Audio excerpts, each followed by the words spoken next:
Good morning, everybody. Today we're going to be reading The Paper Kingdom by Helena Ku Rhee. But before we read, I'm going to talk about heroes. Heroes is somebody that we usually think of with capes and, like Superman, Batman, but they're also nurses, firefighters, police officers, custodians, anybody really. So today, I'm going to show you how to make a craft with your crown. Okay, so here's our crown. This is the finished product, but before we get to this, I'll show you how and what we need to make it. We have a paper plate, some scissors, some markers, or you can use some crayons or paint, whichever you have at home. And then for the crown tips, we have buttons, colored paper, and pom-poms. And with that, you'll need some glue. But it's all what you have at home. It's your crown. You make it how you want to. Okay, so we got our paper. We're going to fold it in half like this. Then we're going to go like this. And then like this. You can ask a parent or guardian to help you. Got that. Let's see how it looks. So we got it like this. And then we can even cut it like this too.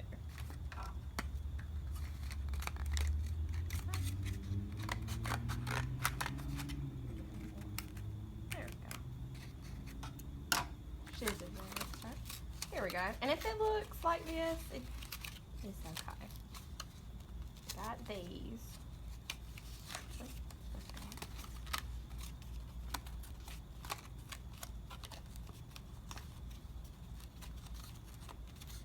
Here we go. And there's your crown.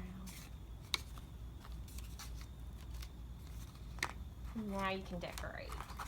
So what I'm going to do is I'm going to get some markers and just make some designs.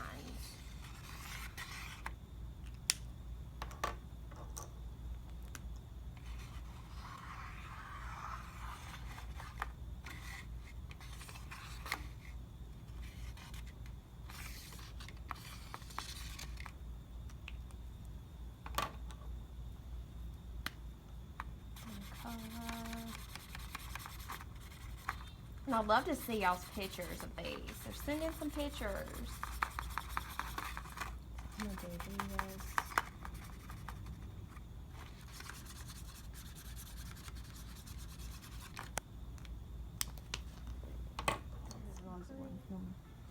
It's okay.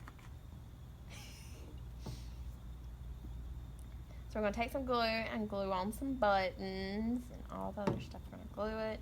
You gotta hold it down real good. Hold it there for a few seconds and then let go. Then I'm going to get another button.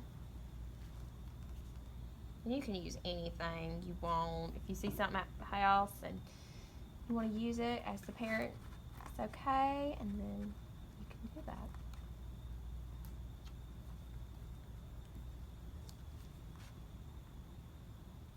I'm going to use 3 buttons. And then I'm going to use some pom-poms.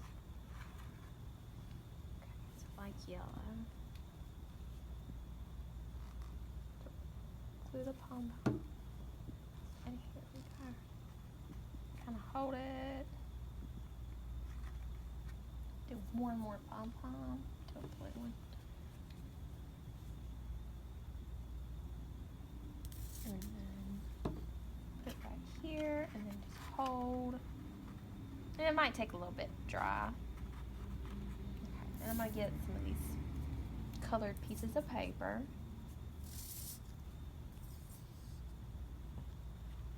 And glue it on the top too as well. Let's see. Purple.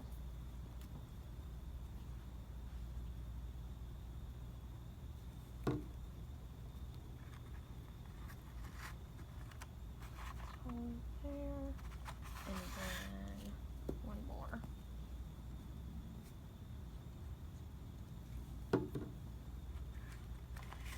Okay, and there is a crown, and you can wear. Now that we made our crowns, let's go ahead and read this book. It's called The Paper Kingdom by Helena Ku Rhee and illustrated by Pascal Champion.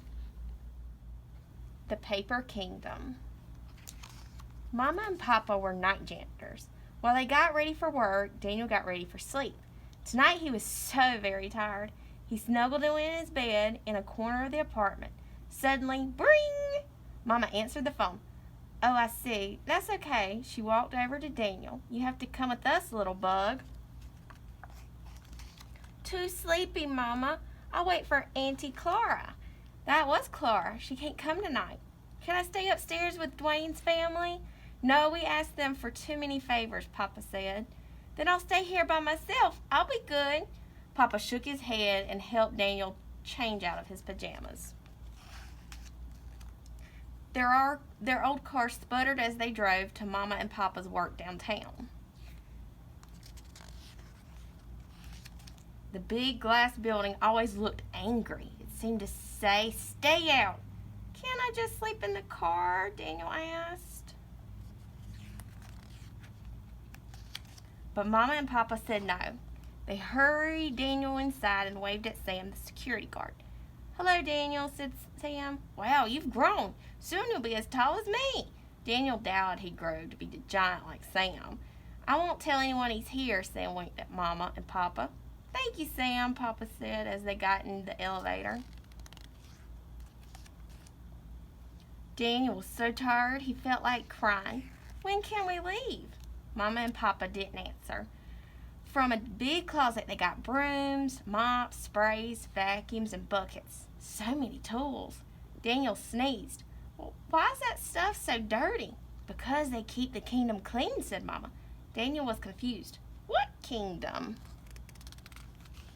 "The Paper Kingdom," Papa said. "Didn't we tell you before? This is the land of the Paper King." "The Paper King?" Now Daniel felt awake.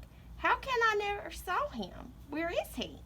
"Let's go see," Mama said. "Maybe he's in his throne room." They went to a large room with a desk as long as a banquet table in a castle. A tall chair stood behind the desk. "Looks like the king's gone to bed," said Papa. "Let's clean up for him." Mama picked up paper from the floor. Papa emptied the basket. "Why so much paper?" Daniel asked. "It's the Paper Kingdom, remember?" said Papa. "The king checks all the paper, and if anything has a mistake, out it goes." Papa vacuumed sometimes. He stopped to wipe his forehead. "But why do you have to clean the kingdom?" Daniel asked. Mama dusted. She sneezed as she worked. "Shh," said Mama, looking around. "Don't upset the queen." "Where is she?" Papa led Daniel into the hallway. "She usually is over there, and she's the busiest of all. She sends paper to everyone in the kingdom." Mama dusted the queen's shelves. Daniel took a canister from Mama's cart to water the queen's plant. "Let's check out the bathroom," Papa said. "I don't have to go yet," said Daniel. "I know," said Papa, "but let's make sure dragons aren't hiding there." "Dragons?" Daniel scooted behind Papa. "Oh, don't worry, they work for the king," Papa said. "They're small and friendly, but sometimes they hide because they're afraid." "Of what?" Daniel asked. "The king," said Papa, "and maybe the queen." When they got to the bathroom, Daniel was glad no dragons were there. Papa cleaned each stall. "Maybe they're in the kitchen," Papa said. "Dragons love to eat." The kitchen was dark and quiet. "Smart dragons," said Mama. "Guess they won't get caught today." Papa turned on the light. The kitchen was a disaster. Mama wiped spills and picked up trash. Papa swept the floor and straightened tables and chairs. Sometimes Papa rubbed his neck and Mama sneezed. "Why are dragons so messy?" asked Daniel. "They should pick up their own trash." Mama said, "Maybe they ate in a rush and forgot to clean up. They don't mean to be naughty."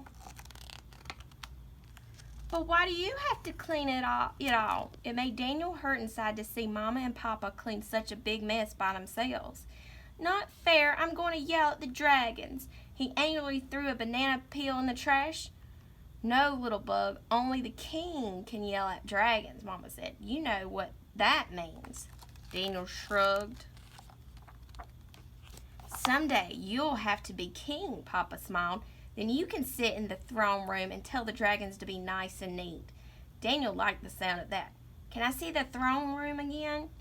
Daniel sat in the tall chair. He closed his eyes and imagined a kingdom with small dragons who picked up their litter. In the castle, papers were piled high. In the throne room, their chairs seemed to reach the sky. Remember, little bug, Mama whispered. Remember to be nice when you become king. The dragons work hard too, she hummed as she wiped the windows. Daniel didn't realize they were home until he felt Mama tuck him in. He snuggled into his bed in a corner of the apartment. He thought about the paper kingdom. He decided if he became king someday, he wouldn't yell at the little dragons, but he'd make sure they'd clean their mess. That way, Mama and Papa wouldn't have to. The end. Thank you so much for reading with us. We'd like to thank Random House for letting us read it, and also join us next week for Storytime with Caroline. I hope y'all have a great day. Bye.